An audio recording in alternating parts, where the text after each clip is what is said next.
Fenestra. Oh!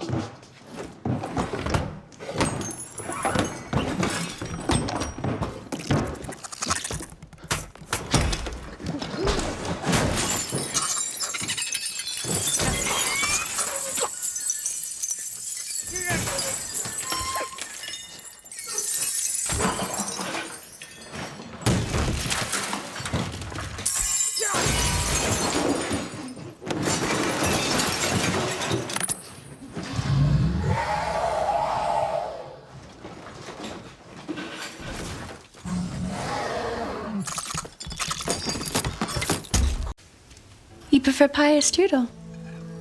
I really don't have a preference. You prefer strudel, huh, honey? Strudel it is.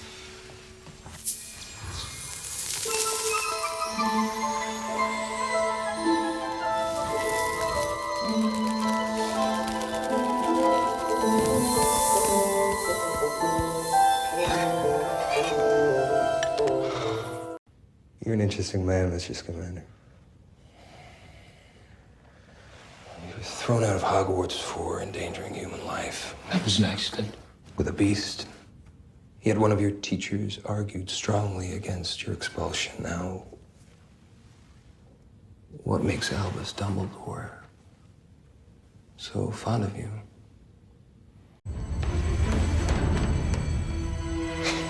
Really?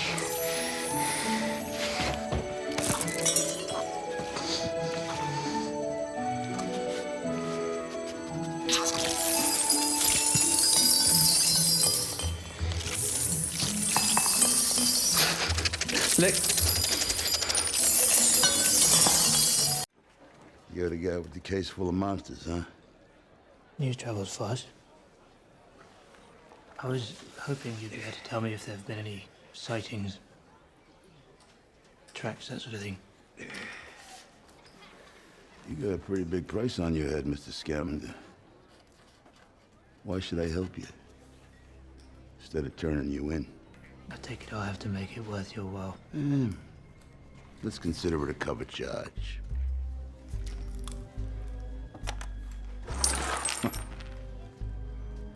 McCoos is offering more than that. Wait a minute. That's a boat? That's a boat truckle, right? No, Oh, come on. They pick locks, am I right? you're not having him. Well, good luck getting back alive, Mr. Scamander. What with the whole of McCoos on your back? First trip to New York? Yes. Anything edible in there? No. Livestock?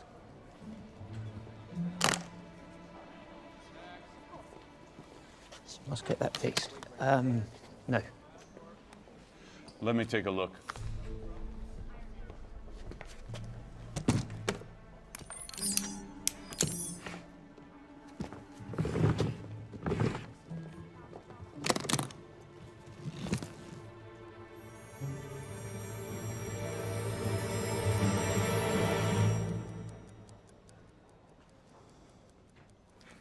Welcome to New York.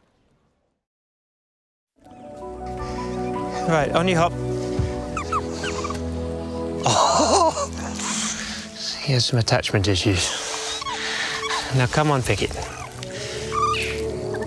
Pick it. No, they're not going to bully you. Now come on. Pick it. All right. That is exactly why they accuse me of favoritism. 6 shots of giggle water.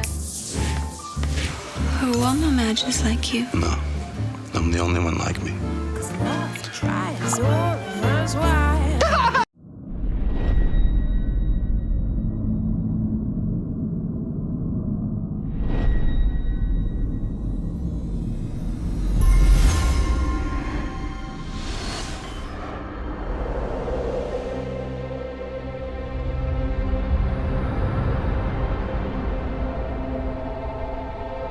This world, it's been a wonder, really.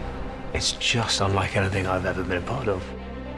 Sometimes I walk around and I'll just have like something in my hand and I'll just forget that I can't make things move. The job we have to do is to make it seem natural, and you kind of have to ignore your own sense of wonder, you know, watching it. It's incredibly exciting. We're working directly with JK. It's her first screenplay. It's this vivid, lively, beautiful world that Jo has created. It's her magical universe, but transposed to New York in 1926. There's one English gentleman called Newt Scamander who turns up in New York with a suitcase full of rather extraordinary creatures. Some of his beasts get out of the case. And this one catalyst sets in motion a sort of insane amount of events that just cause chaos. And at the core of it is this quartet. There are three other central characters. There's Tina Goldstein. Tina's very soulful. She has a lot of heart and strength and courage. She has a sister, Queenie. So you have two sisters who have raised each other and have a very deep bond. And lastly, there is Jacob, a muggle, or a nomad, as it's called in this world. Jacob is back from the war, and now he's trying to get his life together and open up a bakery. He just happens into this very magical situation. All four central characters are outsiders. Part of the journey of this, for each of them, is coming into themselves. This film will appeal to all. It's funny, it's moving, it's thrilling. There's just so much meaning in her stories and so much heart. Fans of Harry Potter, they're going to feel the nostalgia and the love they have in the movies in a whole new light.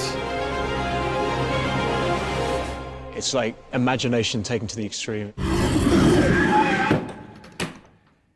It was open? Just a smidge.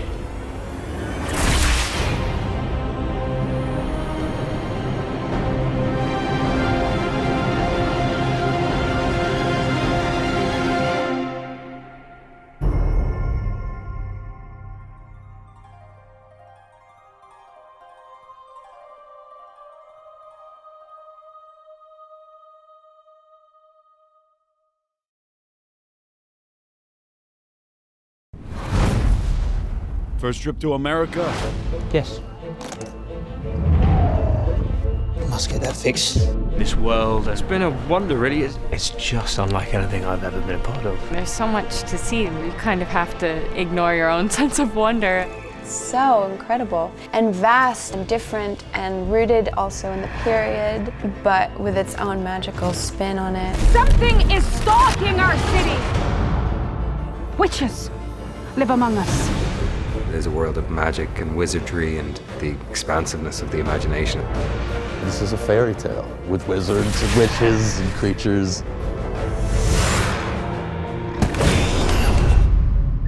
For those people that are fans of the Harry Potter world, Fantastic Beasts and Where to Find Them is just taking all of that imagination to the 1920s to New York.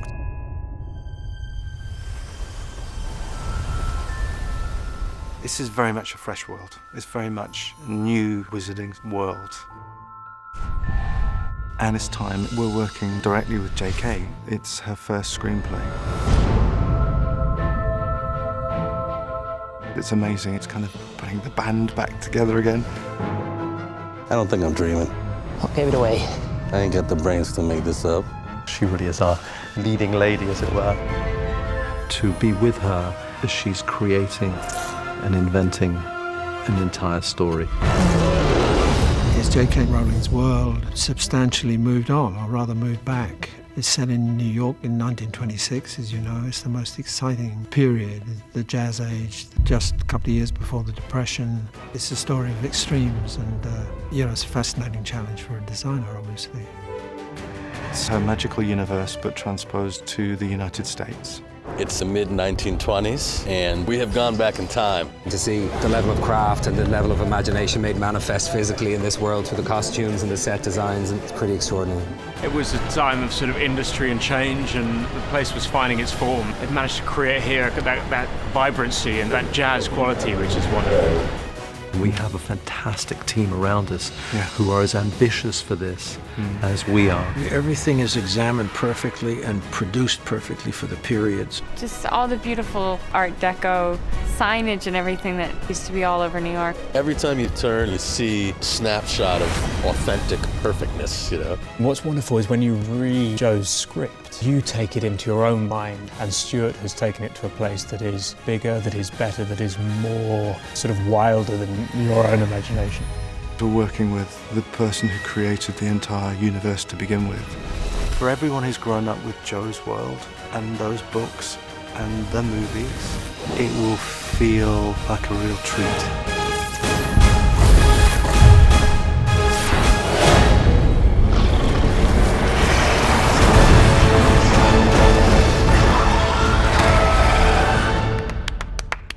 I want to be a wizard.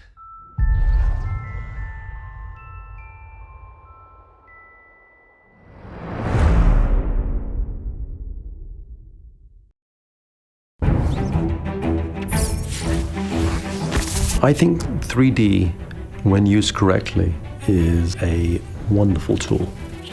Not just for the obvious things of objects flying out of the screen, but also as an expressive tool to really heighten the emotion or the feeling of a given scene.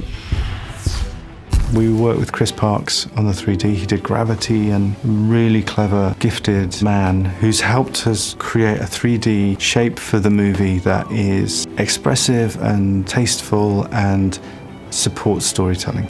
I think that 3D is particularly effective when its use is challenged by the director. How can we use it to help focus the attention on the main character or off the main character or onto a detail in the background, or how can we enhance the scale or make somebody feel more vulnerable? And this is something that we've done a lot in the film. With Beasts, you have all those moments. You have delicate human moments between the characters. You haven't got characters coming out of the screen. You've just got them very delicately poised, so it's very shallow 3D, and then you'll go into the magical world of the case, where 3D really opens out. So you fly around the case in a really immersive way to show how extraordinary it is. Or you'll have this extraordinary third act with all this rampage through New York. And so there are moments that really suit a 3D experience. It's particularly effective in helping actors communicate with the audience. A large part of communication is nonverbal. All those little micro ticks, those inflections, those nuances that people give off, 3D can help to enhance those, to bring those to life, enable you to see some of those things that you can't see in 2D. It's been really interesting to see, making an environment more oppressive at certain points, making it more intimate, making characters feel small or feel large. The magic in any J.K. Rowling show is obviously intrinsic, and we're using the 3D to help bring that to life, whether that's helping to draw the audience's attention to it, whether it's giving it more shape or presence, or when we've got in-your-face magic, we've got one blast coming at camera, we've got flying things jumping at you, swooping back into the depths. We're using 3D to enhance that. The joy with this film is having so much to play with as a stereographer. It's like music, sometimes it plays a big epic symphony and sometimes it's playing a single clarinet. You just shape it to support story.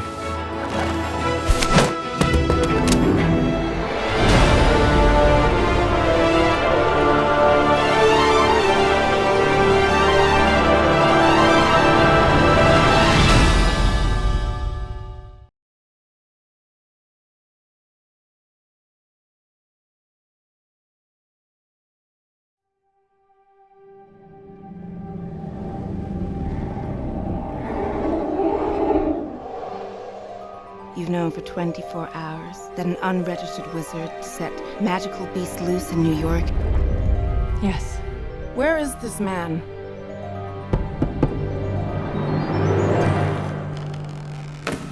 So, you're the guy with the case full of monsters, huh? News travels fast. Mr. Scamander, do you know anything about the wizarding community in America?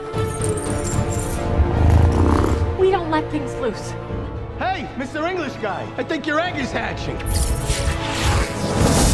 You wiped his memory, right? The no magic. The what? No magic. The non-wizard. Sorry, we call them muggles.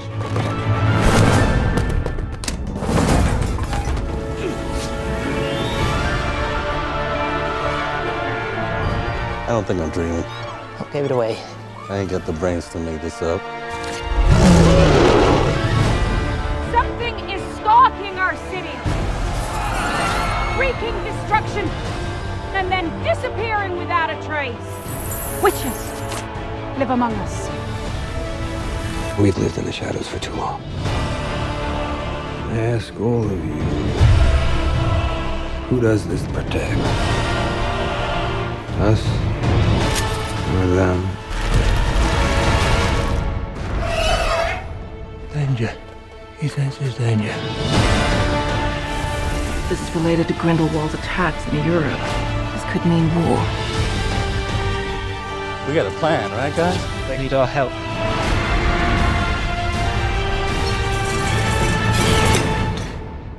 Was that everything that came out of the case?